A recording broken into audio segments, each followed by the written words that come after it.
Welcome everyone. As people live longer, the risks associated with aging become clearer, including the risk of fall-related injuries. That is exactly why September is actually Falls Prevention Month, and why Dr. Bellal Joseph is here with some education on how we can try to prevent some of this. Doctor, thank you so much for coming in. Yeah, thank you for having us. Well, so I know we're going to kind of talk about prevention and some other things, but why is this so important we have this discussion? You know, every day over 10,000 people turn over the age of 65, and once you're 65 years and older, your chance of falling is about 1 in 4. So that's almost every second someone is falling from just simply getting up out of a chair or walking. So we know that this is becoming a very serious thing.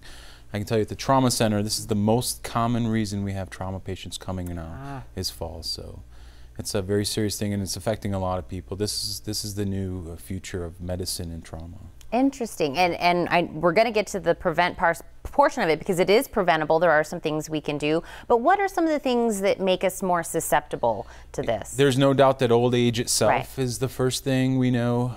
The other thing that people are usually surprised by is people who take multiple medications, not knowing how they work together.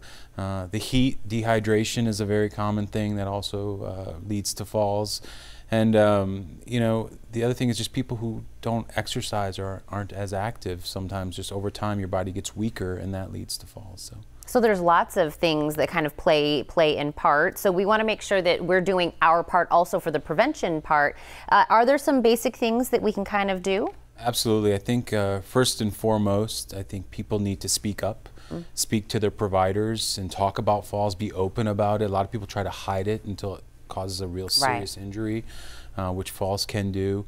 Other things, you can make your home safe for falls, and that's what the coalition really focuses on, is visiting people and making sure that there's a lot of online resources.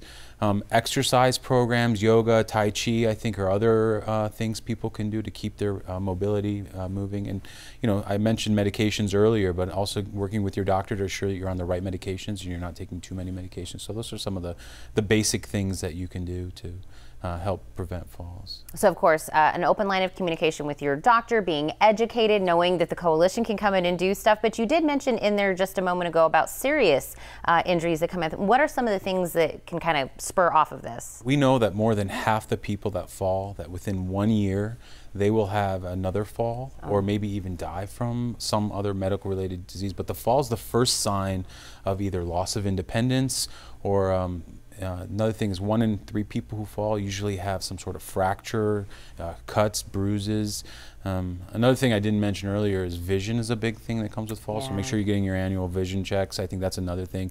But you know, the most common cause of head injury in 2018 is falls. So that's another thing. So it's pretty serious types of injuries, and you wouldn't think it would come from such a simple mechanism as just a fall.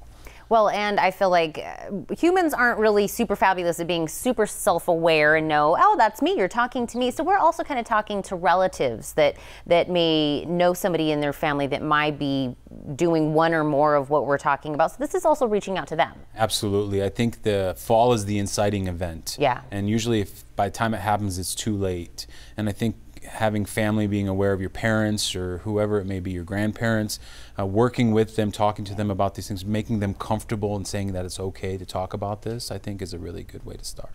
And we did mention the coalition and what the coalition does. Kind of explain to me more in a broader sense what you guys do, why it is that you do what you do. Sure, the Southern Arizona Coalition for Fall Prevention is a unique coalition that's made up of many people, hospitals, EMS providers, social workers, government agencies. It's very unique that Tucson actually has something like this and that we can do it. The coalition works on providing events through the month of September, since this is Fall Prevention Month.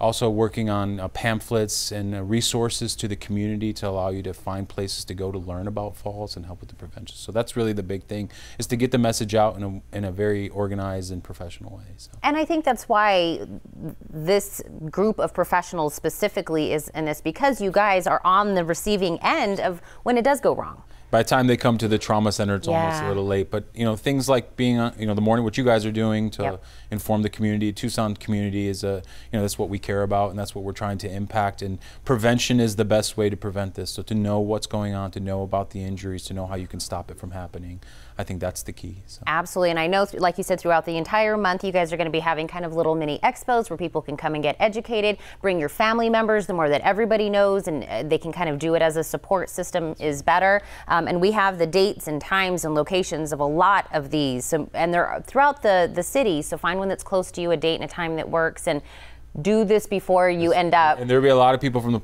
the Falls Prevention Coalition there to answer questions, which I think is key. And sometimes you'd be surprised how much you don't know when you go to these things. So. Absolutely. So we've